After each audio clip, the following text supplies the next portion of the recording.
तो सबसे पहले आप सभी को गुड इवनिंग और नमस्कार।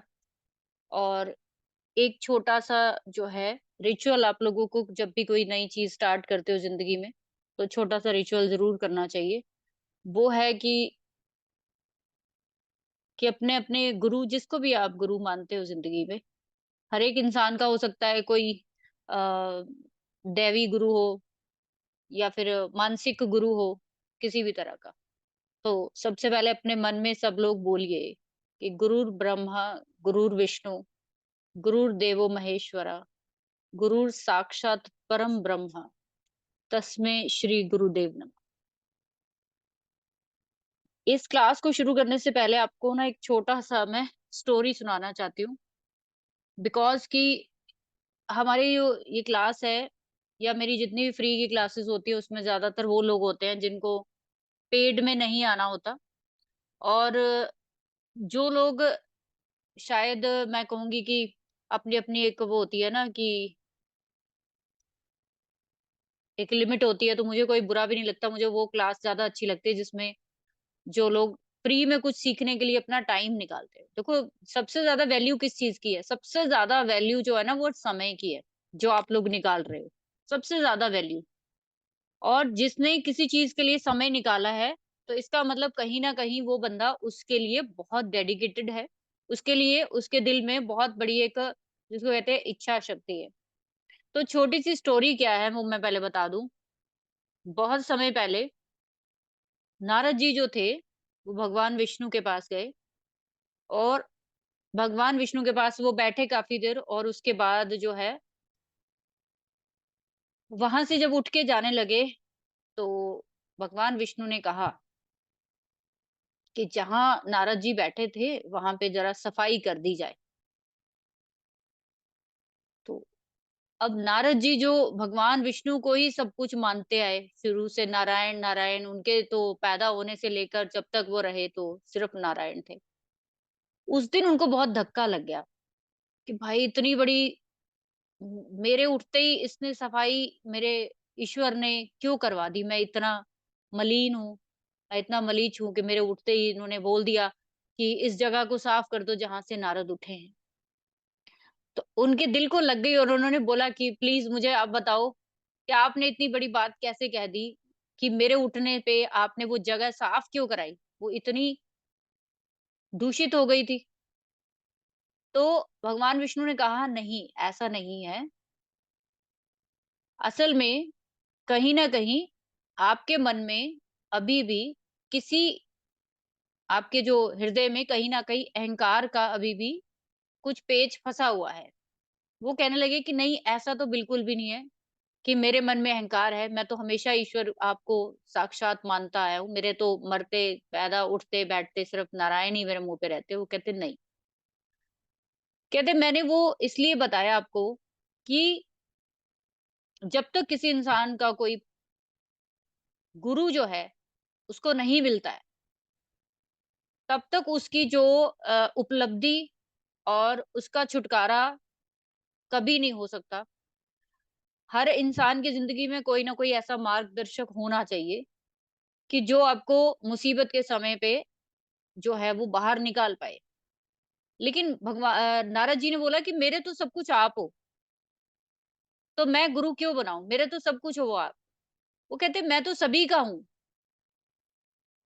मैं तो सभी का हूँ, लेकिन मेरे को ईश्वर मानने से मैं आपका गुरु नहीं बन जाता। आपको गुरु की जो है वो आपको गुरु धारना चाहिए, आपको अपना गुरु बनाना चाहिए किसी को।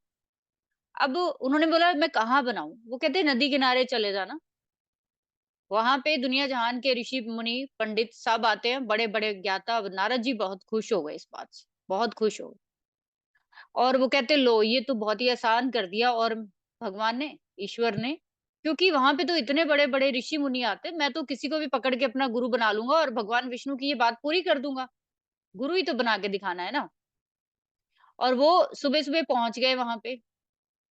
सुबह-सुबह पहुँचे और उस दिन जो है वो कोई भी ऋषि मुनि वहाँ नदी के तट पे आया ही नहीं।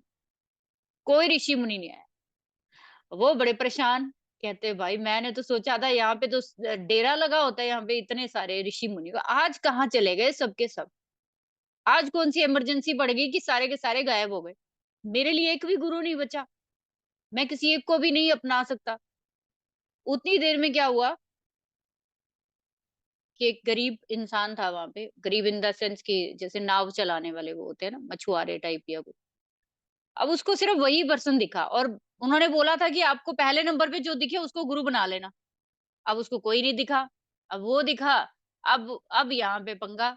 अब वो कहे कि भाई इसको मैं कैसे बना लूं अपना गुरु, ये तो किसी एंगल से गुरु लगता ही नहीं, इसको तो किसी चीज का पता ही नहीं, ये तो मछलियां पकड़ता और मारता होगा, इससे ज्यादा इसकी जिंदगी में क्या होगा, मैं इसको गुरु बना कैसे लूं।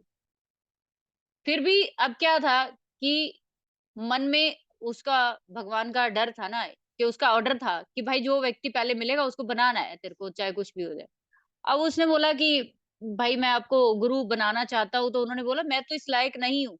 वो कहते नहीं, लायक है चाहे नहीं है, बट चलो मैं आपको अपना गुरु आज से बना रहा हूँ। तो वो बेचारे भी बड़े खुश हुए कि मेरे को नारद जैसे व्यक्ति जो है वो गुरु बना रहे हैं, बहुत बड़ी बात है।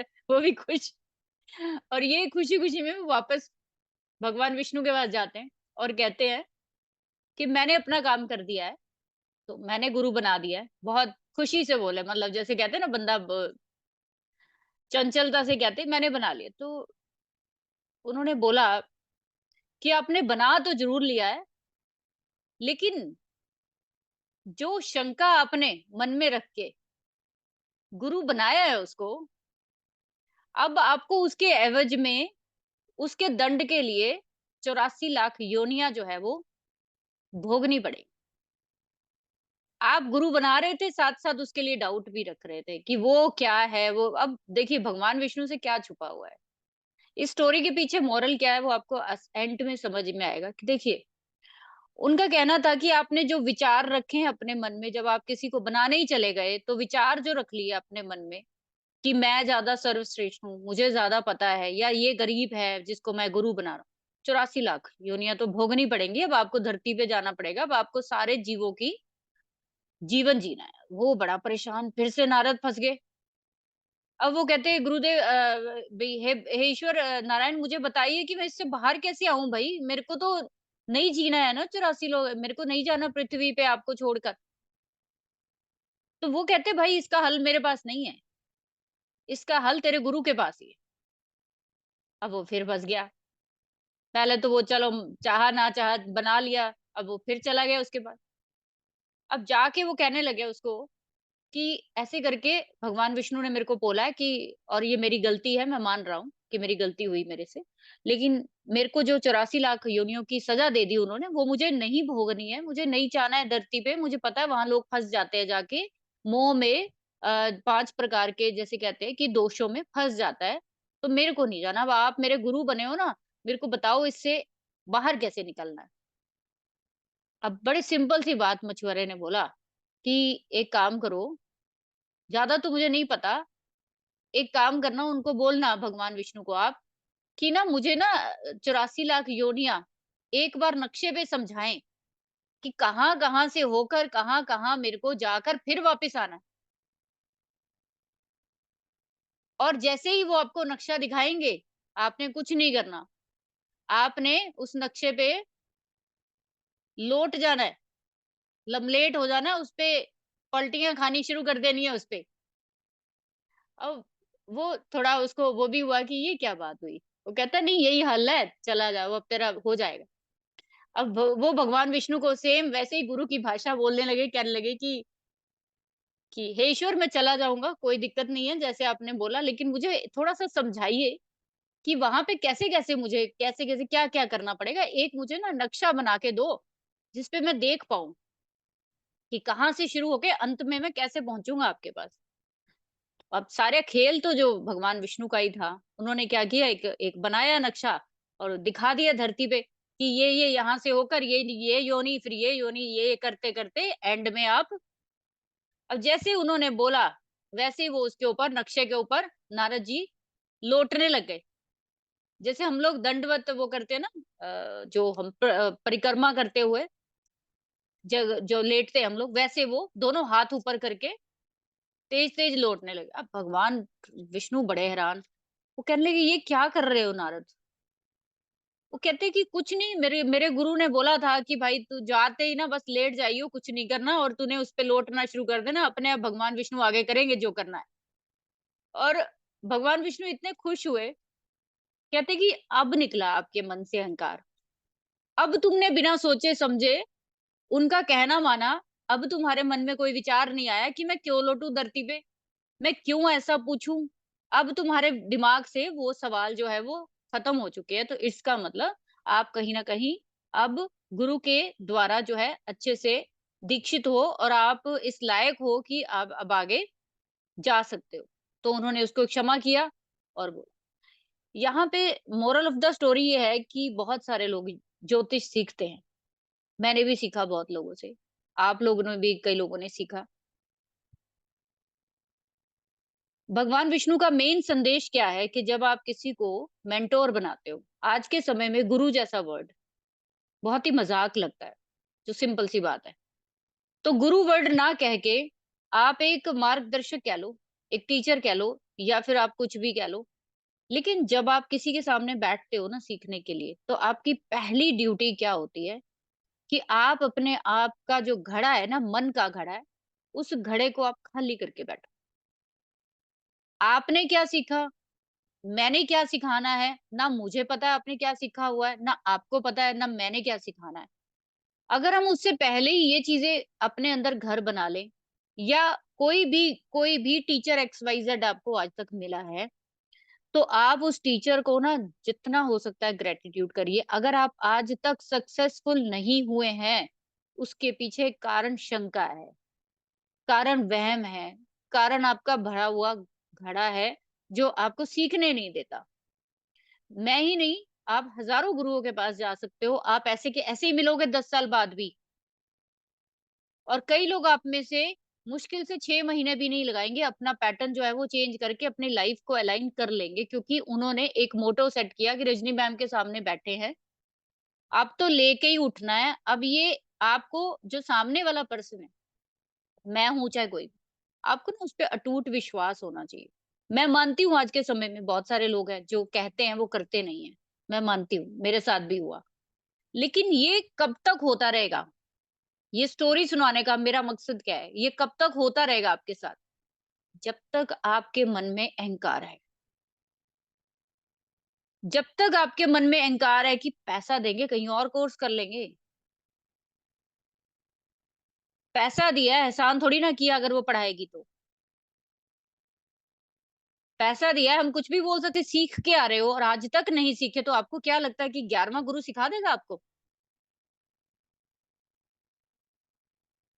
आपको 11वां गुरु तब सिखाएगा, अगर आप पीछे से खाली होके आए हो। अगर आप पिछले गुरुओं की धौंस अगले गुरु पे ना दिखाओ। आप हो सकता है कि बहुत बड़े-बड़े ज्ञानियों से क्लास लेके आए हो। मुझे उससे क्या लेना-देना है? मेरे को अपने से लेना-देना है। तो यहाँ पे जब अहंकार का एंड होता है ना, अहंकार का अंत होता है जब, तब आपको सही मार्गदर्शक ज़िंदगी में मिलता है। जब तक आपके मन में ये आशंका रहेगी कि पैसा देके कुछ भी कर सकते हो और आज के समय में पैसा देके आप कुछ भी कर सकते हो, कोई दिक्कत वाली बात ही नहीं है। लेकिन ऐसे ही भटकते रहेंगे। सो लाल किताब हो गई, कोई भी विद्या हो गई, उसके पीछे जो मेन मोटो होता है कि आपको ये शिक्षा सिर्फ पढ़ने से नहीं आती, ये शिक्षा ज्योतिष की सिर्फ पढ़ाने से नहीं आती, ये शिक्षा आती है आपको गुरु के द्वारा एक अपनी एनर्जी के ट्रांसफर होने से। कहते हैं ना कि बहुत बार गुरु जो है कुछ देता नहीं है, कुछ पढ़ाता नहीं है, बट आपको वो काम आ रहा होता है।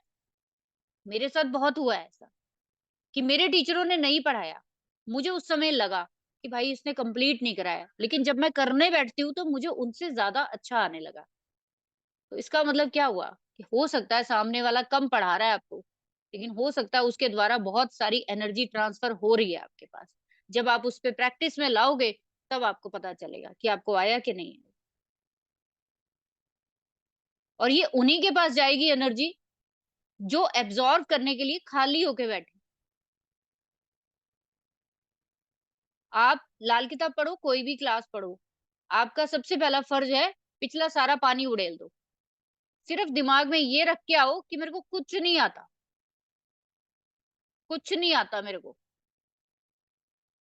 और जब ये आप अपने माइंड को संदेश दोगे ना, ये घड़ा कौन है? दिमाग है आपका। जब आप अपने माइंड को, ये ब्रेन को कमांड दोगे कि मुझे कुछ नहीं आता, वो ये एक्सेप्ट कर लेगा मेरे को कुछ नहीं आता। जैसे ही आप उसको ये कमांड दोगे कि मेरे को बहुत कुछ आता है, वो कहेगा हाँ मेरे को तो बहुत कुछ आता है। दिमाग सिर्फ आपके सोच पे चलती है, आप इसको जो बोलोगे वही करेगा। राइट? चलो, काफी लेक्चर हो गया। आई थिंक ये बात बतानी इसलिए जरूरी थी कि हम लोग करते तो बहुत कुछ है, लेकिन हम अपनी लाइफ में उसको उतारते नहीं, ये सबसे बड़ी प्रॉब्लम है। और आज के समय में भी ऐसे ऐसे लोग हैं जो 20-20 साल से मेरे पास एस्ट्रोलॉजी करते हैं, उनका पहला क्वेश्चन होता है कि मैम हम सफल नहीं हो पाए, पैसा नहीं कमा पाए। उसकी वजह आज आपको बता दी है, ये आपके साथ भी होगा, सबके साथ होगा, जितने भी ये लोग वीडियो है, तब तक होगा जब तक आप अहंकार नहीं छोड़ोगे। आपके गुरु ने 10% पढ़ाया, 50% पढ़ाया, 100% पढ़ाया, आप उसको एक्सेप्ट करिए, अहंकार के बिना बैठिए क्लास में, देन सब कुछ आपको मिल जाएगा बिना कुछ सीखे भी। लाल किताब जो है वो बेसिकली एक ऐसी साइंस कह लो, वैसे तो हमारा ज्योतिष जो है वो पूरा ही साइंस बेस्ड है। इसमें कोई भी अनलॉजिकल बात नहीं है, कोई भी अनलॉजिकल बात नहीं है। सारी चीजें साइंटिफिक है, सारी चीजें विद प्रूफ होती हैं। और सब जो हम लोग इसमें फलित करते हैं, या फिर मैं कहूँ कि इसमें जो भी चीजें हम पढ़ते हैं, वो सारी की सारी कहीं ना कहीं हर हमारी सोसाइटी से, हमारी परंपराओं से जुड़ी हुई साइंस है, और कुछ भी बाहर का नहीं है इसमें। लाल किताब का जब जिक्र आता है ना, तो सबके कान थोड़े खड़े होते हैं किस चीज के लिए, कि ये एक रेमेडियल बुक है, एक टोटके की बुक है। अभी भी साउथ इंडिया में ये रेमेडियल या टोटके की बुक कहकर ही बेचा जाता है। अभी भी कई जगह पे लोग मेरे को कहते हैं कि ये बुक तो बैन है हमारे इधर, ये कहते हैं कि ये तो तंत्र मंत्र की जो है वो बुक है। This is not right. अगर ये तंत्र मंत्र की बुक है तो फिर पराशर ऋषि ने जो लिखा है वो भी तंत्र ही है।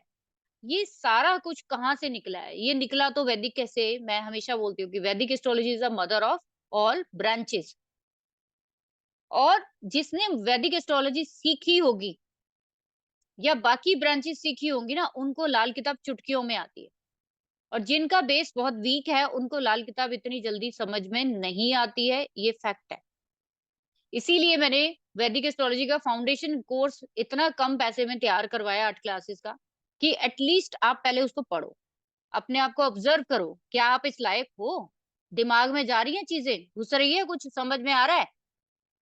तब तो आप आगे पैसा खर्चो, नहीं तो रुक जाओ, 500 रुपए ही क्या है ना, मत जाओ आगे।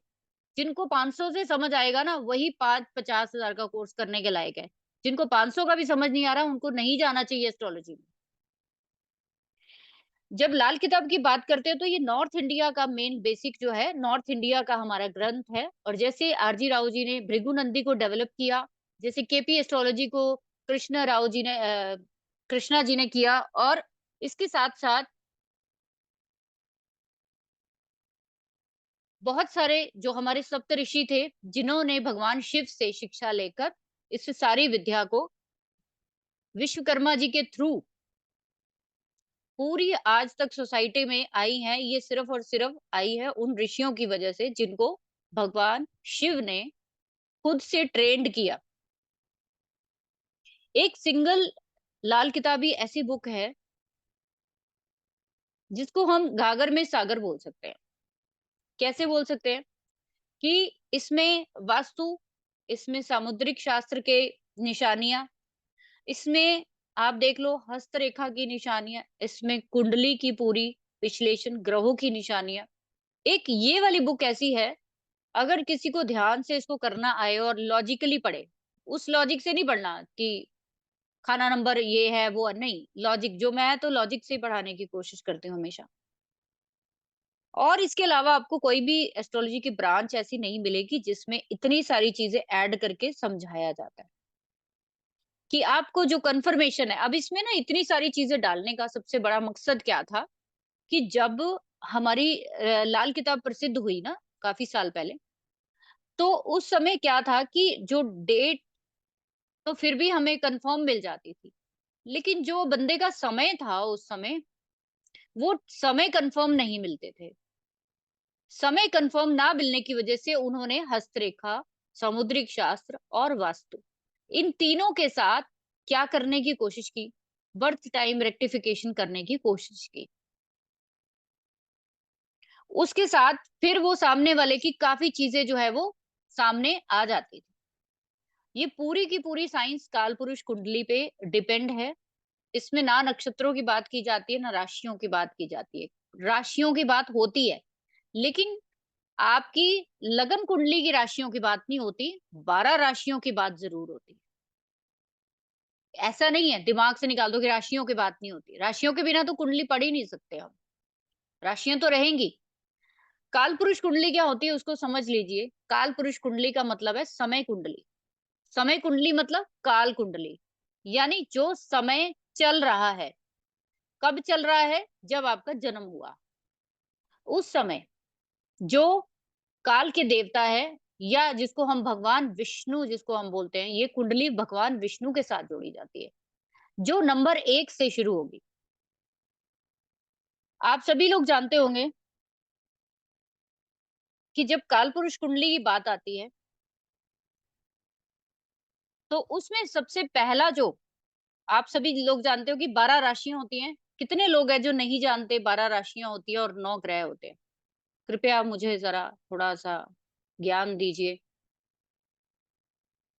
कितने लोग हैं जो नहीं जानते 12 राशियां और 9 ग्रहों के बारे में? हैंड रेज़ करिए, शर्माना नहीं है। मुझे पता लगना चाहिए। फिर मैं उस हिसाब से ही आगे जाऊँगी। सबको पता है। Very good. आपकी कुंडली में 12 राशियां और 9 ग्रह होते हैं, 27 नक्षत्र होते हैं। लेकिन लाल किताब में और आसान कर दिया कि अभी आप नक्षत्रों को तो भूल ही जाओ। सिर्फ 12 राशियों और 9 ग्रहों पे बात करेंगे। पूरी कुंडली को इन्हीं 9 ग्रहों और 12 राशियों में घुमाया जाएगा। जब 12 राशियों की बात आती है तो सबसे पहली राशि, राशियों की बात हम बाद में करेंगे, पहले घर की बात करते हैं, जिसको लाल किताब में खाना बोलते हैं। अब इसको खाना कह लो, बॉक्स कह लो, हाउस कह लो, भाव कह लो,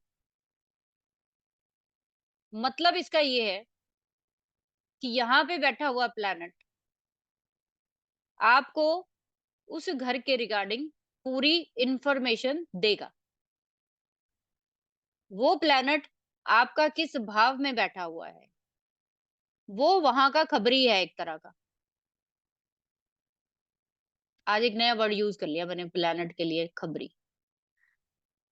ठीक है, तो खबरी है मेरे हिसाब से, जहां पे जो प्लैनेट बैठेगा खबरी तो लाके देगा ना। वो क्या करेगा वो। तो कुंडली का पहला भाव जिसको हम बोलते हैं गद्दी। पहला भाव जो होता है वो आपकी कुंडली में बहुत सारी चीजों को रिप्रेजेंट करता है। पहला भाव आपको ये भी बताता है कि आप किस प्रकार के इंसान हो। लाल किताब को अगर सीधा सीधा आप पढ़ने जाएंगे तो कम से कम 10 साल लगेंगे। कम से कम 10 साल के बाद भी अगर समझ आ गई तो बहुत ही बड़ी बात है, बहुत ही बड़ी बात है। वरना भूल के फिर वो वापस ऐसे ही किसी ना किसी टीचर को ढूंढ रहे होते हैं। लाल किताब ज्यादातर उन लोगों को आती है जिनका मंगल बहुत खराब है।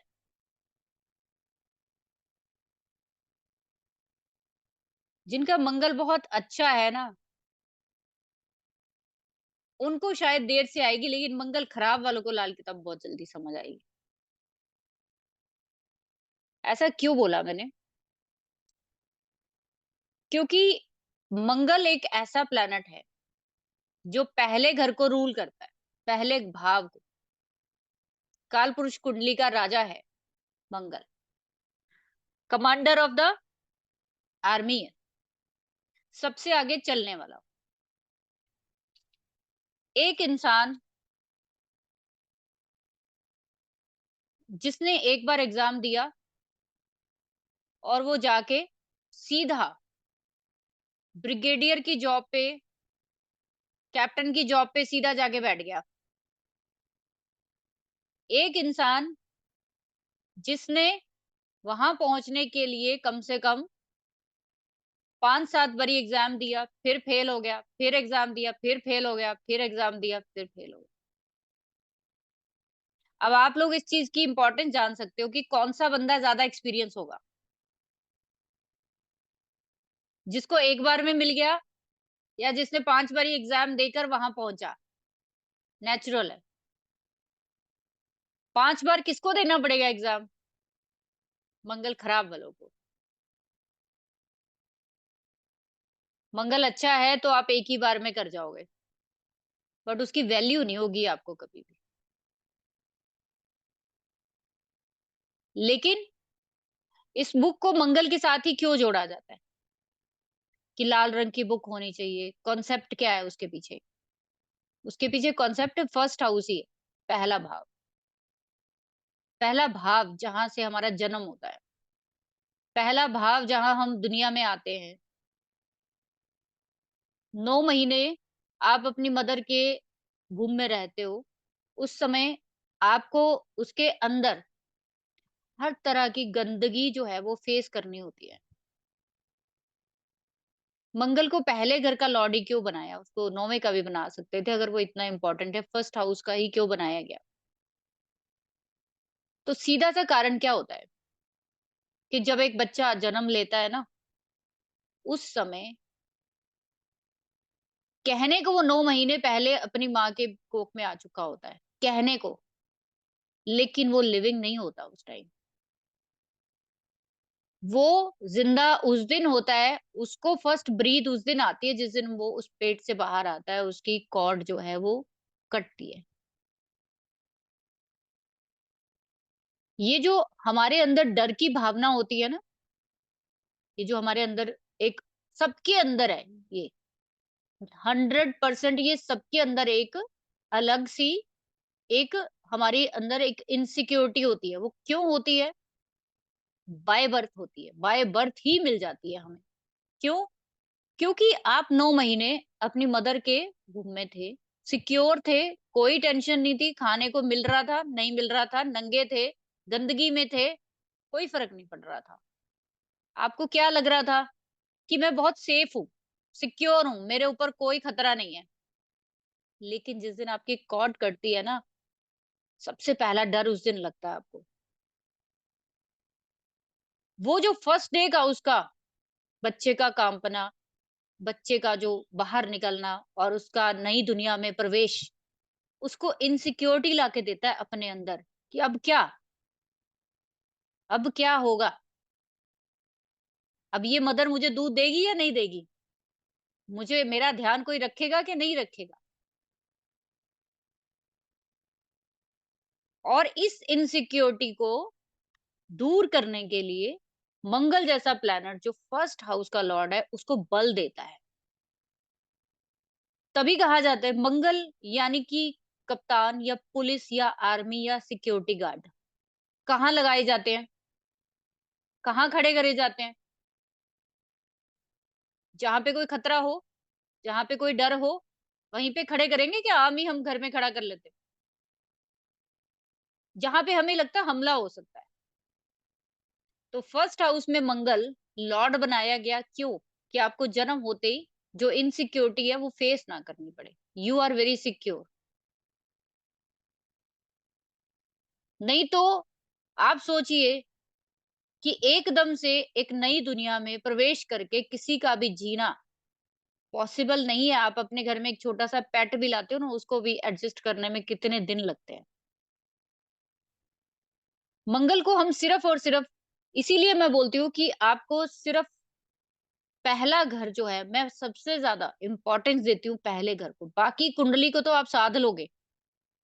बाकी कुंडली को साधना जो है ना, वो मुश्किल नहीं है। और दुनिया में ना जितने लोग हैं जिन्होंने अपनी कुंडली को साधा है, साधा यानी साधना, साधना यानी कि प्रैक्टिस, वही लोग लाइफ में कुछ कर पाए। मंगल आपका जितना खराब होगा, आपको उतना लड़ने की पावर ज्यादा देगा। आप उतने लड़ाके होगे। आप कभी जिंदगी में हारोगे नहीं, कभी नहीं हार सकते। मंगल जिनका 4 का है, 8 का है, 12 का है, 2 का है, 7 का है, आप उनके सामने किसी को भी खड़ा कर दो। मैं कह रही हूँ कि आपको जिंदगी में कहीं पे डिसीजन लेने में आपको लगता है ना कि यहाँ मुझे बहुत डर है, आप ऐसे बंदों को साथ लेके चले जाओ, चुटकियों में काम करा के लाएंगे आपका। मंगल उच्च वाला नहीं कर पाएगा। मंगल उच्च वाला पता क्या करेगा? अरे रूल से चलना चाहिए, लॉ एंड ऑर्डर से चलना चाहिए, कोई उल्टा सीधा काम नहीं करना है। लेकिन मंगल खराब वाले क्या कहेंगे? बाय हुक और बाय क्रुक काम होने से मतलब है। इसीलिए बोला जाता है कि मंगल, मैं ये मानती हूँ क्योंकि मेरा अपना मंगल 8वें का है, और ये इंटेंसिटी मेरे अंदर शुरू से रही है कि मेरे को सीखना है, जैसे मर्जी सीखूं, बुक से सीखूं, किसी से मिलके सीखूं, किसी की किसी भी चीज से सीखूं, मुझे कोई नहीं रोक सकता। और आज मैं आपके सामने इसी बेस पर बैठी हूँ। आपको अपने मंगल को साधना है असल में, सब कुछ मंगल है। आपको जिस दिन मंगल को आपने ठीक कर लिया अपनी कुंडली में, जो पहले हाउस का लॉर्ड है, आप देखना उस दिन आपके सामने कोई खड़ा नहीं हो सकता। आपको लोग दबा इसलिए रहे हैं बिकॉज आप बहुत अच्छे मंगल को रूल कर रहे हैं, आप लॉ में चल रहे हैं, आप रूल एंड रेगुलेशन के साथ चल रहे हैं। लेकिन हर जगह जरूरत नहीं होती रूल रेगुलेशन की। मंगल बद जो है वो सिखाता है टिट फॉर टैट करना। वो मंगल गुड वाला नहीं दिखा सकता बंदा। वो तो आपको 50 रूल सिखा देगा, लॉ एंड ऑर्डर सिखाएगा आपको हमेशा। ठीक है। तो जो फर्स्ट हाउस का हम लोग मतलब समझते हैं, आप बहुत अच्छे से उस चीज को समझ पाएंगे जब आप अपने चार्ट में ये देखोगे कि अगर काल पुरुष कुंडली का पहला घर मंगल को दिया गया है, और 8वां घर जिसको शमशान कहते हैं हम लोग, जिसमें जाकर सभी ग्रह मरा हुआ फील करते हैं, ठीक है, स्वाह हो जाते हैं। अब देखो 8वां घर किस चीज का है? शमशान का है, लेकिन 8वां घर ससुराल का भी तो है। तो वो क्या शमशान हो गया क्या? एक घर को इतना नेगेटिव बोला गया, अगर शमशान के साथ जोड़ा गया, लेकिन वो एक पर्सन का ससुराल भी तो है। अब यहाँ पे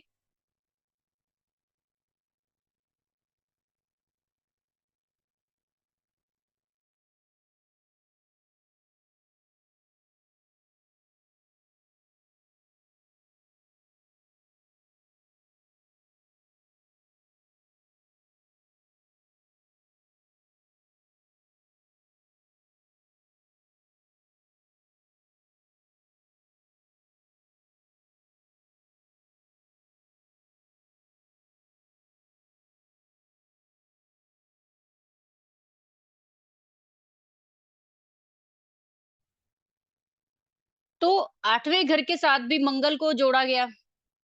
पहला घर कहते हैं गद्दी है, 8वां घर शमशान है। ऐसा क्यों?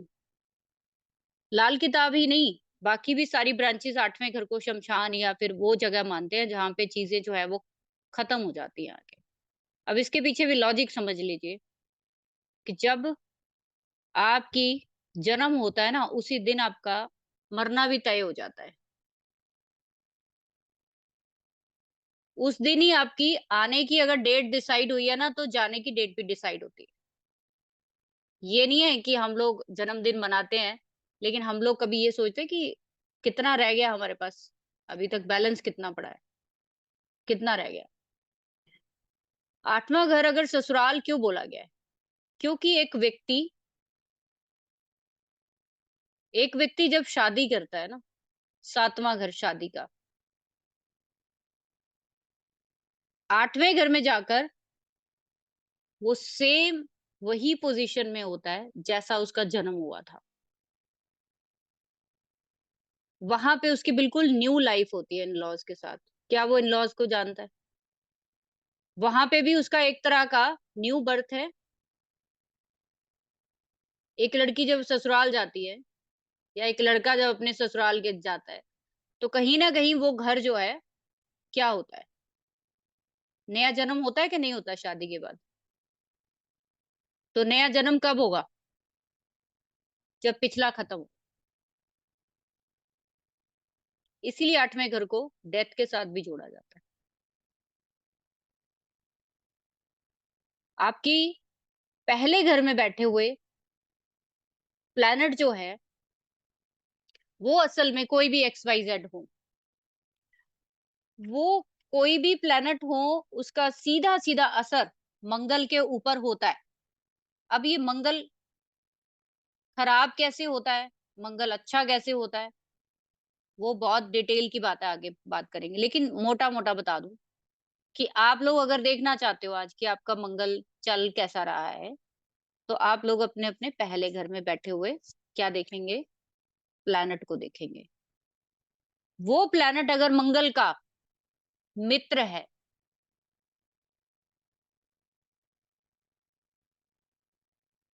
तो आपका मंगल अच्छा है।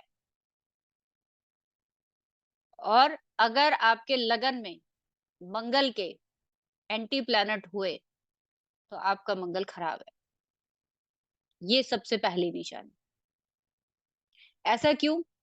क्योंकि जब भाव की बात होती है ना, तो भाव जो है उसको एक घर की तरह ही मान लो, एक बिल्डिंग की तरह मान लो। वो बिल्डिंग किसने खरीद रखी है? वो दुनिया में कहीं भी रहे, वो बिल्डिंग पे असर मंगल का रहना ही है। पहली पहली जो है, पहला बॉक्स उस पे रहना ही है। वो 12 भाव में कहीं भी बैठा रहे, कोई फ़र्क नहीं पड़ता। उसकी डोमिनेंस रहेगी पहले भाव में। जब हम देखते हैं कि पहले घर में राहु, केतु, शनि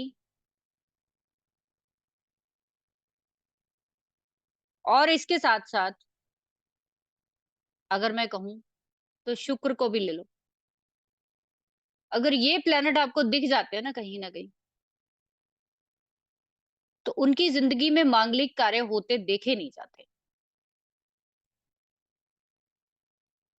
उनकी लाइफ़ में जो सबसे बड़ी प्रॉब्लम रहेगी, वो क्या रहेगी कि खुशियाँ तो बाद में आएँगी, पहले क्या आएगा?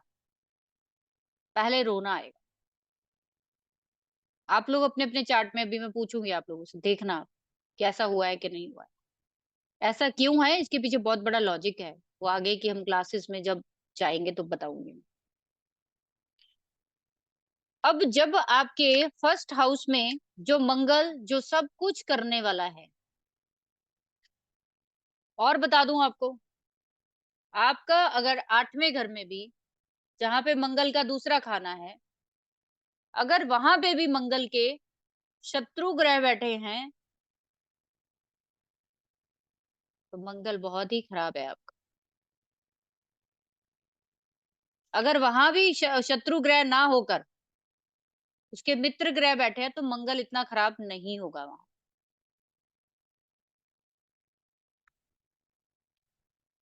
अब ये मंगल आपके कहीं भी फिर उच्च का होकर बैठा रहे, आपका मंगल 10वें घर में बैठ गया, वो उच्च का हो गया। बट क्योंकि उसके घर में कुछ ऐसी अवांछित शक्तियों ने डेरा डाल लिया, इसलिए ये मंगल उच्च का बैठकर भी आपको चैन से नहीं रहने देगा। आपका ध्यान कहाँ बना रहेगा?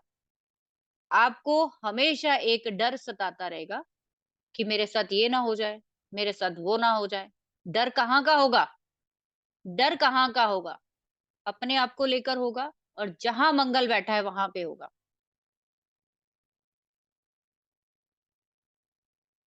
हमेशा इनसिक्योर रहेगा। अभी तक लाल किताब को जैसे लोगों ने पढ़ा है, अभी तक जो पुराने ट्रेडिशनल तरीके से लोग पढ़ाते रहे, बुक टू बुक, वो एक ठीक है, पुराने समय में इतनी इस पे रिसर्च नहीं हुई, लोगों ने जैसे बुक छपी थी वैसे वैसे पढ़ाया। बट असल में इस बुक को पढ़ने का बहुत अच्छा तरीका है। इसको आप अगर जो काल पुरुष कुंडली के अकॉर्डिंग जो लॉर्ड्स हैं, अगर उनके अकॉर्डिंग आप पढ़ोगे, उनको आप सामने रखकर पढ़ोगे, तो ये आपको ज्यादा अच्छा फल देती हुई नजर आएगी, इजीली समझ आएगा। जैसे फर्स्ट हाउस में मंगल की बात की है, तो दूसरे घर में या दूसरे भाव में शुक्र की राशि है 2 नंबर। तीसरे घर में बुध की राशि है, जो नए लोग हैं वो लिख सकते हैं। चौथे घर में चंद्रमा की राशि है। पांचवें घर में सूर्य की राशि है। छठे घर में फिर से बुध की राशि है। सातवें घर से फिर से शुक्र की राशि है। आठवें घर में मंगल। नौवें घर में गुरु। 10वें घर में शनि। 11वें घर में गुरु और शनि।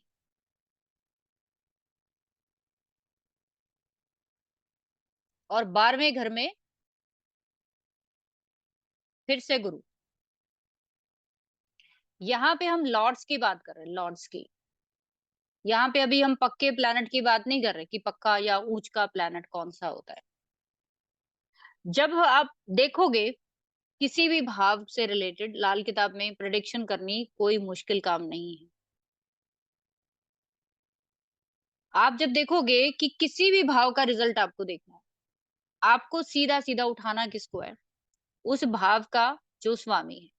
उस भाव का स्वामी कौन है? जैसे चौथे घर में ले लो, चंद्रमा उसका लॉर्ड है। अब आप किसी की माँ के लिए प्रिडिक्ट करना चाहते हो, तो लाल किताब कहती है कि चंद्रमा से नौवें घर में, चंद्रमा से नौवें घर में अगर कोई मेलेफिक प्लैनेट या उसका शत्रु प्लैनेट बैठा है, या चंद्रमा के घर में बैठा हुआ, तो ये आपका चंद्रमा खराब हो गया, नष्ट हो गया। जैसे चौथा घर चंद्रमा का है, तो वहां पे राहु केतु शनि मंगल, 4 प्लैनेट ज्यादा विध्वंसक स्थिति जो है वो देते हैं। अब आप अगर चौथे घर से काउंट करेंगे, चौथे घर से काउंट करिए और देखिए नौवां घर कौन सा आता है। करिए काउंट।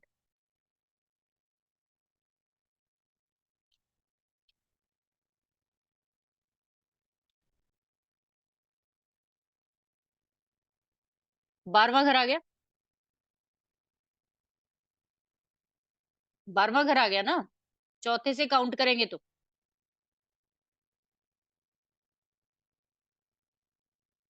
ये प्रीति बोलिए। आई थिंक पहला घर आएगा। पहला घर क्यों आएगा? चौथे घर से काउंट करिए। 4 5 ऐसे कि फिफ्थ से शुरू करना, फिफ्थ सिक्स। हाँ, 4 5 6 7 8 अच्छा अच्छा 9 अच्छा, ठीक ऐसे। है, ओके। अच्छा, ठीक मैं है। फिफ्थ लिस्ट में, अच्छा। हाँ हाँ ऐसे।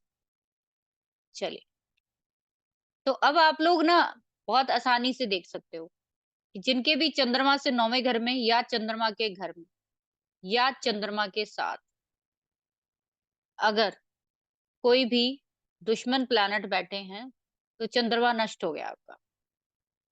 किसका सुख नहीं मिलेगा? दो चीजों का ध्यान रखिए, शनि, राहु केतु मंगल, और सूर्य को भी ऐड कर लो।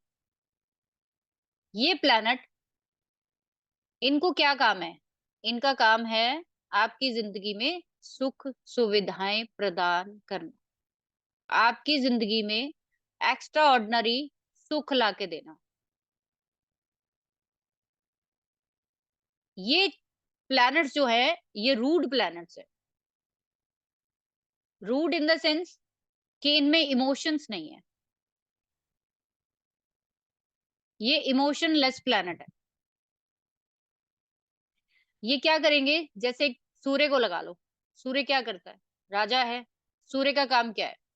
10 जगह लड़ाई जीत के आएगा, जितना सोना चांदी सब खजाने में डाल देगा, और फिर उसके बाद करेगा ये बांट दो, सारी प्रजा में ये दे दो। उसने आके ये नहीं पूछना अपनी महारानी से, भाई पीछे से कैसे रहे, बच्चों का क्या हाल रहा, कोई लेना देना। सूर्य भी अगर चंद्रमा के साथ आ गया है ना, तो भी आपकी मदर को रूड बना देगा वो, इगोइस्टिक बना देगा। क्यों बनाएगा? बिकॉज कि ये प्लैनेट का स्वभाव ही ऐसा है, इसको सिर्फ देना आता है। इसको सिर्फ देना है। क्या देना है? मटेरियल देना है। एक पिता क्या देता है बच्चों को? इमोशन देता है कभी? बहुत रेयर चांस है कि पिता इमोशनल हो। 99% में पिता आपको कभी रोते हुए नहीं दिखेंगे, वो हमेशा स्ट्रांग दिखेंगे, हमेशा सबको बल देते हुए दिखेंगे, कोई बात नहीं, हो जाएगा, चिंता मत करो। उनके पल्ले कुछ भी नहीं होगा ना, वो ये वर्ड जरूर करेंगे, कोई बात नहीं, कर देंगे, चिंता मत करो। लेकिन एक मदर उल्टी, सब कुछ सामने है, सब कुछ, बहुत कुछ है पास में, उसके बावजूद चिंता में मरे जा रही है। हाय मेरे बच्चे का क्या होगा, क्या होगा, क्या होगा। राइट? तो इसलिए अगर आपको कोई भी प्लैनेट के बारे में जानना है, तो सिंपल तरीके से आप ये देखिए कि उसके 9वें घर में अगर कोई मेलेफिक है तो वो प्लैनेट डैमेज हो गया, अगर उसके साथ मेलेफिक बैठ गया तो भी डैमेज हो गया।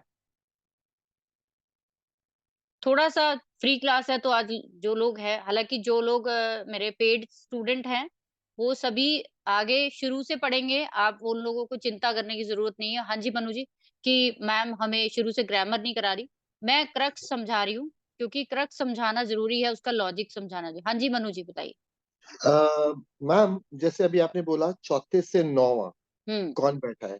हम्म। अब अगर चौथा भाव था चंद्रमा का, हम्म। अब चंद्रमा खुद जाके 12वें भाव में बैठ गया, मतलब 9वें में बैठ गया, चौथे से हम्म। नौवां चंद्रमा खुद बैठ गया। और अब पहली बात, मेरा पहला क्वेश्चन ये है कि what does it represent. Number two, और चंद्रमा के घर में दैट इज चौथे भाव में सूर्य बैठ गया। Hmm. So how do you analyse it? Yes. तो मैंने जैसे थैंक यू। आपको बोला कि किसी भी हाउस का मालिक कहीं भी बैठे जाकर, उसके घर को कौन रूल करने वाला है, उसको देखना पड़ेगा। यहाँ पे सन बैठ गया, वहां पे आपने बोला चौथे घर में सन बैठ गया। अब ये सन आपके चौथे घर को रूल कर रहा है, ये कैसा रूल करेगा? ये कैसा रूल करेगा, ये इसके 9th का प्लैनेट बताएगा। वहां बैठा चंद्रमा, तो दोनों की आपसी क्या है? किंग क्वीन है। तो आप यहाँ पे क्या बोलेंगे कि जो आपका सूर्य है वो पिता को रिप्रेजेंट करता है, नेम और फेम को रिप्रेजेंट करता है। सूर्य की सपोर्ट में जो 9th जो आपका मैंने हाउस बताया, वो उसकी सपोर्ट का हाउस बताया, सबसे बड़ी सपोर्ट आपकी लाइफ में।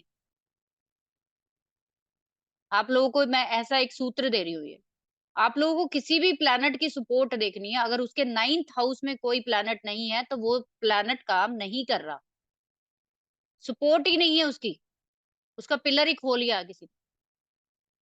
यहाँ पे आपने बोला कि सूर्य बैठा है, सूर्य की सपोर्ट पे कौन बैठ गया जाकर? चंद्रमा बैठ गया। ठीक है?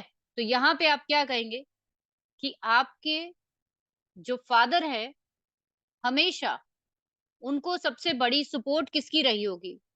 उनकी मदर की।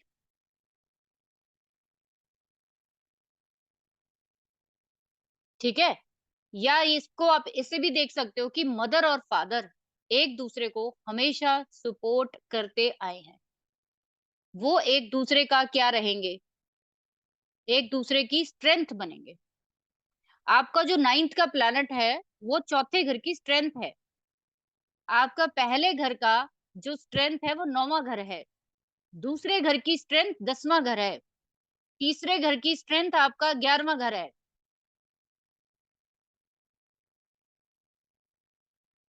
अब आप लोग देख सकते हो कौन सा प्लैनेट है जो आपका इस तरीके से काम नहीं कर रहा और वहीं पे गड़बड़ आपको मिलेगी। अब जैसे मैंने बोला कि सूर्य को भी आप मेलेफिक में गिनिए एक तरह से। क्यों गिना, क्यों बोला मैंने?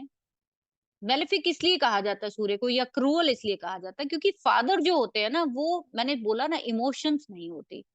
जहाँ पे प्यार की थोड़ी-सी नीड होती है, वहाँ पे वो इतना सा भी प्यार नहीं देते हैं।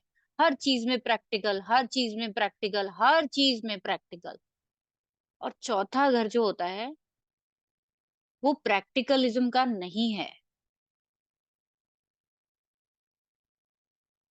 चौथा घर आपकी माँ का है, चौथा घर आपके घर का है। तो क्या बोलेंगे कि मदर हमेशा क्या रहेगी? प्रैक्टिकल चीज़ों में इन्वॉल्व रहेगी। रूड हो सकती है, इगोइस्टिक हो सकती है।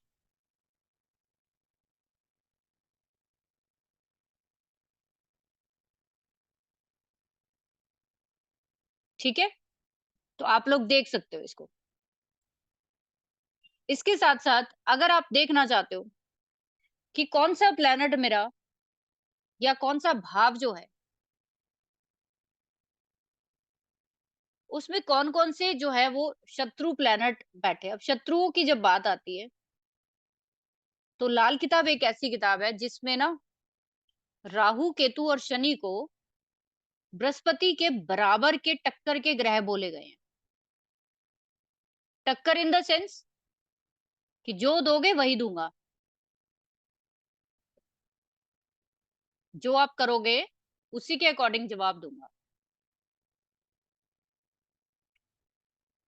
जहाँ पे भी बृहस्पति या फिर बृहस्पति के घरों में राहु, केतु, शनि होंगे, तो वो बृहस्पति उसके आगे बोल नहीं सकता क्योंकि वो उतनी ही पावर वाले प्लैनेट माने जाते हैं इसके आगे।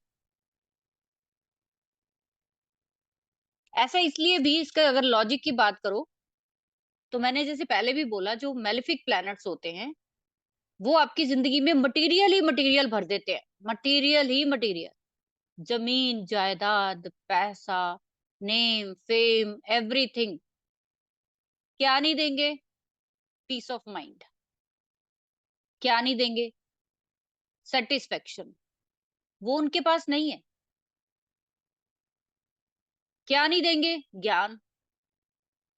जहाँ पे अति पैसे की होगी, जहाँ पे नेम और फेम ज़्यादा हो जाता है, तो आपको लगता है कि गुरु जैसा प्लैनेट वहाँ पे कुछ कर सकता है? इंसान समझता है किसी को कुछ?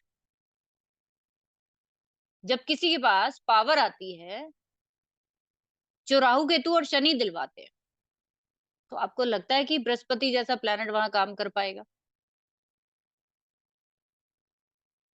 वो सबसे पहला शिकार किसको बनाएगा?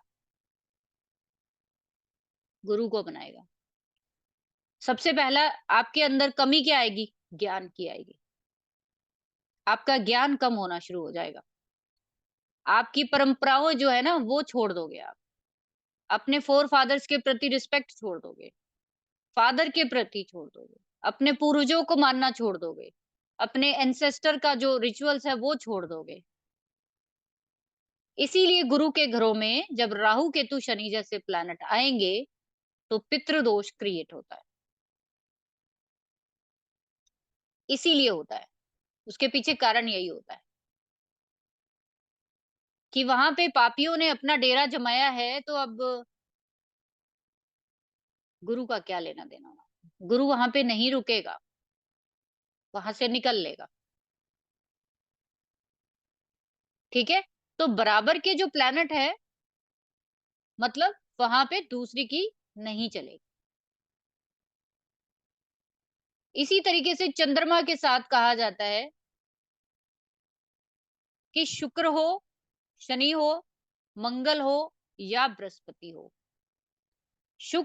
चंद्रमा सॉरी, वहाँ पे कुछ नहीं कर सकता। जहाँ पे शुक्र आ जाएगा, जहाँ पे शनि आ जाएगा, जहाँ पे मंगल आ जाएगा या जहाँ पे जुपिटर आ जाएगा। अब इसके पीछे भी लॉजिक क्या है कि चंद्रमा क्यों नहीं कुछ कर पाएगा अगर चौथे घर में ये आ जाएगा या चंद्रमा के साथ ये प्लेनेट आ जाएंगे, तो चंद्रमा क्यों नहीं कुछ कर पाएगा? तो उसके पीछे भी सिंपल सी एक बात है। शुक्र क्या है? टोटल भोग है, भोग विलास, टोटल भोग है ना। आप चंद्रमा की टेंडेंसी को समझेंगे, ठंडा प्लेनेट है, स्नेह वाला प्लेनेट है, दूसरों को टेक केयर का प्लेनेट है। सिंपल, चंद्रमा के लिए टेक केयर याद रखिए हमें।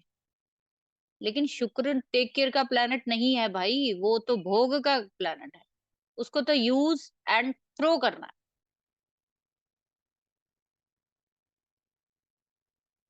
शनि जैसा प्लेनेट,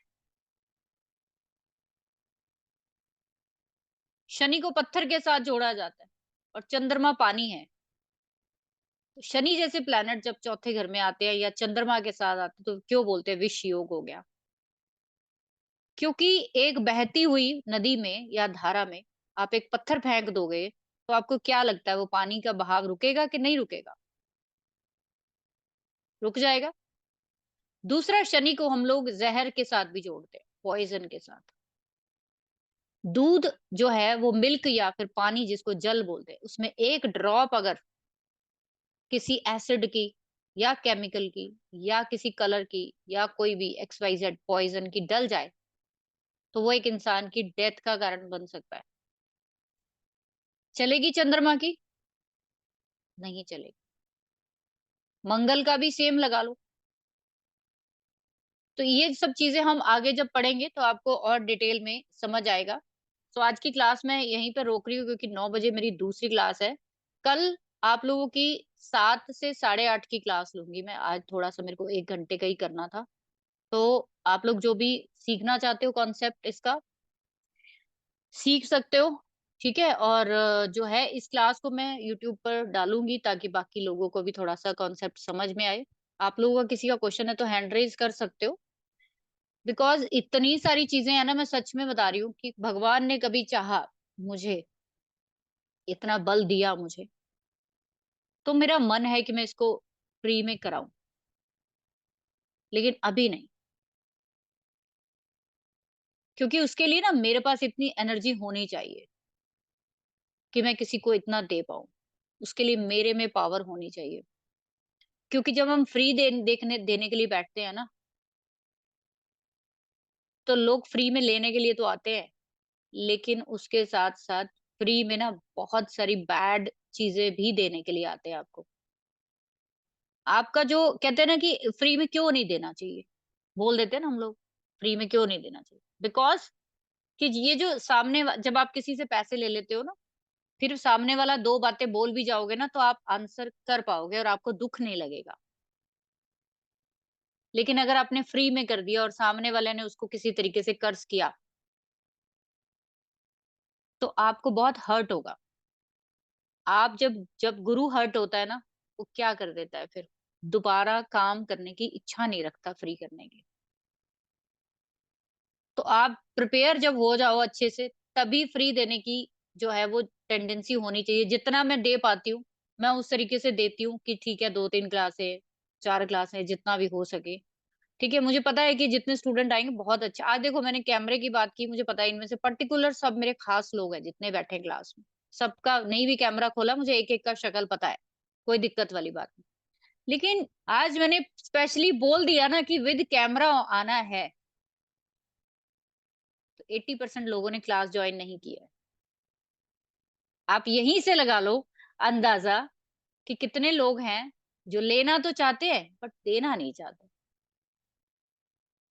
जब कोई भी आप फ्री क्लास में बैठते हो तो आपसे मेंटोर जो होते हैं ना वो कुछ नहीं मांग रहे होते। वो जस्ट आपसे जो आई कनेक्शन करते हैं वो उसकी फीस होती है बस। कि आप लोग अब हंस रहे हो, आप लोग सेटिस्फाइड हो रहे हो, आप एंजॉय कर रहे हो, मेरी फीस वसूल हो गई। अब कोई बंदा सामने ही नहीं आ रहा। तो जैसे मैंने जो आपको स्टोरी पहले सुनाई है ना, फिर वो वैसे ही रह जाते हैं लोग। ठीक है। सो चलो कोई बात नहीं। हाँ जी ध्रुव जी बताइए। 2-3 जनों के क्वेश्चन लेके क्लास करते हैं ओवर। फिर कल की क्लास में आगे नमस्ते पढ़ेंगे। नमस्ते जी, नमस्ते। बताइए सर। मैम। फोर्थ हाउस में जैसे आपने कहा चंद्रमा, मेरा जैसे चंद्रमा ही है फोर्थ हाउस में।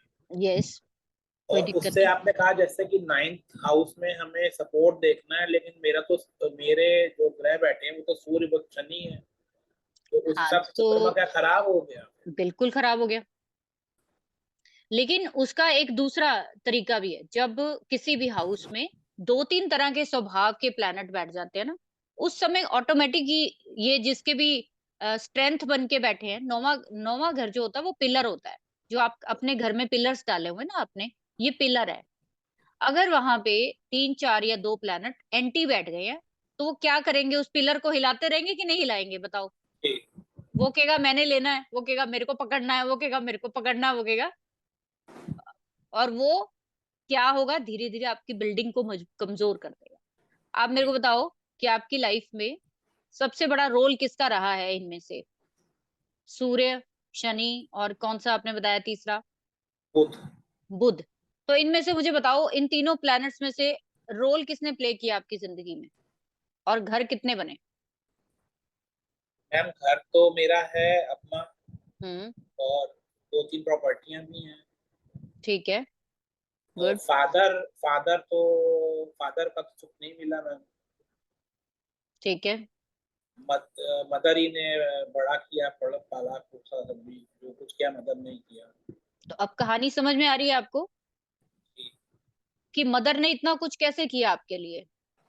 सूर्य शनि ने कहीं ना कहीं सारा जो उनकी लाइफ का, अगर आप ये जो चंद्रमा को देखते हो, ये आपको सबसे पहले अपनी मदर की लाइफ के बारे में देखना है। जी। आप आज सभी लोग बैठे हो ना, अपनी सभी लोग मदर की लाइफ के बारे में देखिए। उनके नौवे में कौन सा है, आपकी मदर ने कैसा जो है वो जिंदगी झेली है। आप देखिए उनके 9th हाउस में बुध बैठा है। उनके 9th हाउस में जो है आपके सूर्य बैठा और शनि बैठा। उनकी लाइफ में उनके अपने पिता का, और हम लोग जब सूर्य की बात करते हैं ना, जो चीजें जी।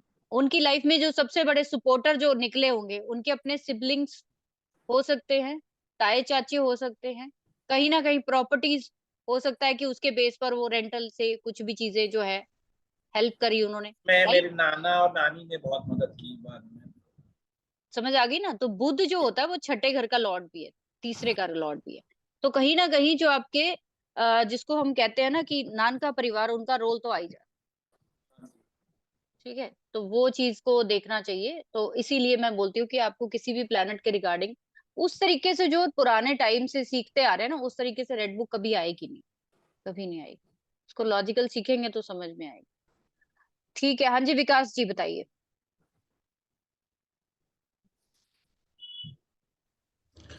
मैम ये आपने जो बुध का बताया, हम्म। ठीक है। अगर ये मंगल के घर में बुध और मेष लग्न की कुंडली हो, हम्म। और ये मंगल के घर में 8वें घर में सूर्य और बुध साथ में बैठे, देखिए, तो सूर्य सूर्य और बुध जो है वो आपस में अच्छे हैं।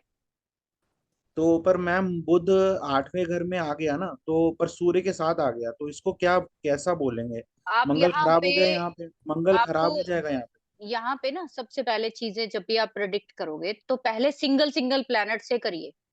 हम्म। आप ये देखो कि मंगल का घर है, वहां पे बुध अच्छा रोल प्ले करता है। नहीं करता। बेशक सूर्य बुध मंगल नेक बनाता है, राइट? हम्म। लेकिन वो मंगल नेक का फल मिल रहा है आपको। अब पहले वो देखिए कि बुध कौन है, ये- आपकी बहन है। बुध हम्म आपका व्यापार है, बुध आपकी वाणी है, और बुध आपके जुबान है। हम्म। तो आप अपने ऊपर लेकर जाइए कि आपकी जिंदगी में आपके जो छोटे बहन भाई हैं वो कितना सुखी हैं। आपकी अपनी बेटी कितनी सुखी है? क्या उसको कोई हेल्थ इश्यू हुआ जब से वो पैदा हुई? या आपकी बहनों को किसी को कोई ऐसा इश्यू हुआ है? ये रिलेशन से नहीं इसको देखेंगे ना, बुद्ध से जो रिलेशन है उसको नहीं देखेंगे, उनके सुखों से देखेंगे आपका मतलब, यानी यस, बहन कितनी सुखी यस, है। यस, यस, यस, यही तो उनसे चीजें हमें देखनी है। उनसे हमें बेनिफिट हो रहा है, ये मतलब नहीं है। वो अगर हाँ, सुखी है तो बुद्ध अच्छा है। हाँ, क्योंकि वो प्लेनेट जिस चीज को रिप्रेजेंट कर रहा है, आपको उससे ही तो पता लगेगा ना कि आपकी लाइफ में वो चीज काम कर रही है कि नहीं कर रही। जैसे अभी हमने ध्रुव जी का देखा कि चंद्रमा के 9वें घर में सूर्य बुध शनि है, तो सुख किसका गायब हो गया। आप सिंगल सिंगल प्लेनेट को ले लो कि सूर्य शनि के साथ जो है कहीं ना कहीं शनि नहीं मारा जाता है, ज्यादातर सूर्य ही मारा जाता है। ज्यादातर सूर्य ही खराब होता है सूर्य शनि के चक्कर में, क्योंकि वीनस खराब हो गया। हम्म वीनस यानी माँ का सुख, हम्म यानी माँ के भोग खराब हो हम्म। गए। तो मैम एज पर लाल किताब जो है, ये बुध जो सूर्य के संग बैठा है 8वें घर में, हम्म और मंगल बैठा है 5वें घर में, हम्म। लग्न में मंगल की राशि है, तो हम यहाँ पे मंगल को कैसा बोलेंगे? आपके लाल किताब के हिसाब से हम इसको क्या बोलें?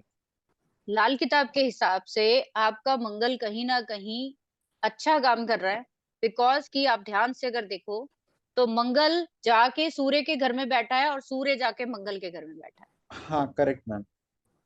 तो लेकिन इन लोगों ने घर परिवर्तन किए, पहली बात तो, हालांकि इसकी बात होती नहीं लाल किताब में, बट इसके साथ हम्म साथ अगर कोई चीज खराब होगी यहाँ पे तो बुध खराब हो। पर बुध सूर्य के संग चुप हो जाता है ना मैम। नहीं, चुप चुप कुछ नहीं होता, मैंने आपको निशानी बता दिया, आप उनके रिश्ते देख लो, अपने रिश्ते देखो इनके साथ कितने अच्छे हैं। मतलब सिस्टर के संग रिश्ते अच्छे होने चाहिए कि उनका घर अच्छा होना चाहिए। यस, अगर उनको कोई दिक्कत नहीं है, मान लो कि आपसे छोटी सिस्टर होके एक्सपायर हो गई, बुध ने काम कर दिया ना अपना। नहीं नहीं, वो घर में अगर सुखी हैं हाँ, तो ठीक है।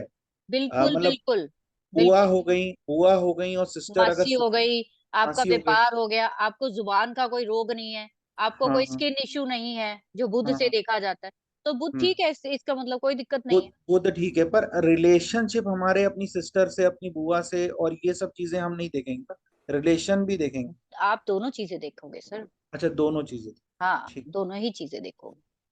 ठीक है। Thank you ma'am, thank you ओ- सो मच। मैम एक मैम ये गाइडेंस कोर्स हमें प्लीज दे ज्वाइन दीजिए। करना है मैम। ओके जी, मेरे को बता देना आप, मैं बता दूँ मैम मैसेज। एक गाइडेंस दे दीजिए।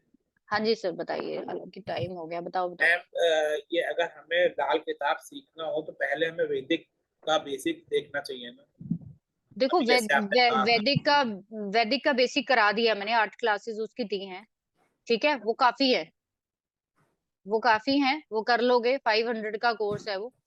ठीक है, वो आप तो पैरेलल भी आपका सीख लोगे। रिकॉर्डेड वर्जन हमें मतलब हाँ, आपके साइट पे उस पे है बिल्कुल, अपने। नहीं नहीं, मेरा पर्सनल आपको टेलीग्राम पे मिल जाएगा। अच्छा। आने वाले समय में मैं कोर्स दूंगी नहीं जब तक वो बंदा वो कोर्स नहीं खरीदेगा। ठीक है। ठीक है, चलो, क्योंकि आपको वो समझ आनी जरूरी है। आप ये वाली यस। क्लासेस रेड बुक की 5-7 दिन रुक के भी जो है ज्वाइन कर सकते हो, लेकिन आप पहले समझ लो। ठीक है। ठीक है, वो होना बड़ा जरूरी, क्योंकि जो मैं जिस तरीके से पढ़ाऊंगी उसमें वो ट्रेडिशनल कोई पद्धति नहीं आएगी उसमें। हम लोग जो भी पढ़ेंगे उसको बड़े प्रैक्टिकल तरीके से पढ़ेंगे, उसके लिए वैदिक का आना बहुत जरूरी है। नहीं तो आप 5 साल बाद सीखोगे, क्या फायदा फिर उसका, मैं तो पहले ही दे रही हूँ आपको। नहीं मैम कोई, कोई फायदा नहीं है, तभी आपने खुद कहा, तभी मैंने आपसे पूछा। हाँ, मैं तो इसीलिए किसी को बिल्कुल भी भ्रमित करके बात नहीं करती हूँ, कि मैं कहती हूँ कि स्ट्रेट रहो, आप पहले वो कर लो, उसके बाद आ जाना, कोई दिक्कत नहीं। अभी आपने कहा भी कि अगर वो समझ में बिल्कुल पूरा आ जाए तब समझो कि आगे कुछ करना चाहिए, नहीं तो फिर ठीक है। बिल्कुल बिल्कुल बिल्कुल, अगर आपको जो जो लर्नर है ना, फर्स्ट टाइम कर रहे हैं एस्ट्रोलॉजी, उनको तो जरूर करना चाहिए, और मैं कहती हूँ कि सबको ही करना चाहिए। अभी तक आपने उस तरीके से बेसिक नहीं किया होगा जैसे मैंने कराया बेसिक उसमें। ठीक है। ठीक है, सो वो आप Thank करिए। ओके जी, ठीक है जी। अब और तो किसी का नहीं है, राइट, तो चलो कल मिलते हैं। और हाँ जी, पूनम जी बताइए, पूनम जी रह गई, ओपन करिए मैम। मुझे ये पूछना था, जो घर खाली होते हैं उनका क्या? मैम, जो घर खाली होते हैं उनका जो लॉर्ड है, जैसे चौथा घर खाली है, चंद्रमा नहीं है वहां पे, हम्म, चंद्रमा 12 पे पहुंच गया है। चंद्रमा 12 में बैठ गया ना, तो वो चौथे घर की बुनियाद खुद ही हो गया, वो चौथे घर की बुनियाद खुद ही हो गया। ठीक है, ओके। जब जब आप आगे चीजें पढ़ोगे तो क्या होता है कि अगर यहाँ पे मैं प्रिडिक्ट करना चाहूँ तो आपकी मदर ही सब कुछ है, मदर ने ही सब कुछ किया जिंदगी में, उनकी कोई नहीं आया स्ट्रेंथ में, वो खुद ही है सब कुछ। बिल्कुल तो कहानी क्लियर हो जाती है। तो खाली है तो बिल्कुल। मतलब खाली है, अगर वो खुद ही बैठ गया तो खुद ही सपोर्ट हो गया। अगर चलो उसके 9वें में नहीं है तो मैंने बता दिया कि पिलर है ही नहीं ना, राइट पिलर ही नहीं है, तो वो राइट बिल्डिंग, वो राइट। बिल्डिंग कभी भी गिर सकती है या गिर चुकी है। और ठीक है, तो मतलब माँ बाप है ही नहीं, या फिर आप समझ लो कि उनका सुख नहीं है जिंदगी में। फादर नहीं है, मदर, वो सब कुछ उन्होंने किया है। हाँ, तो समझ में आ गया ना। तो बहुत सिंपल तरीके से अभी तो समझाया, ये तो समझ लो कि अभी पहला रूल भी नहीं है, ये तो बहुत बेसिक सी चीज मैंने बताई। ठीक है, क्योंकि आप लोग थैंक नए हो कई लोग, तो आप लोग आगे जब जाओगे, अभी 3 दिन पढ़ लो और चीजें थोड़ा समझ लो, खाने में बैठती हैं तो वैदिक करो। दोबारा से इसको रिव्यू हाँ करते हाँ, तो हैं। पहले वो 8 क्लासेस कर लो आराम से। वो आप पैरेलल वो खरीद सकते हो मेरे से, वो 500 लेकर वो आप जो, करो, हाँ जी, तो उससे ठीक आपको काफी चीजें जो है पता चल जाएगी। ठीक है, ठीक। क्योंकि ये थैंक इतनी यू। इतनी कोडेड बुक है कि इसमें इतनी ब्यूटीफुल चीजें हैं, लेकिन वो एक्सप्लेन नहीं की गई है। ठीक है, चलो ठीक है जी, कल मिलते हैं। Thank thank you you. Very much. Thank you. Okay जी, बाय बाय, थैंक यू।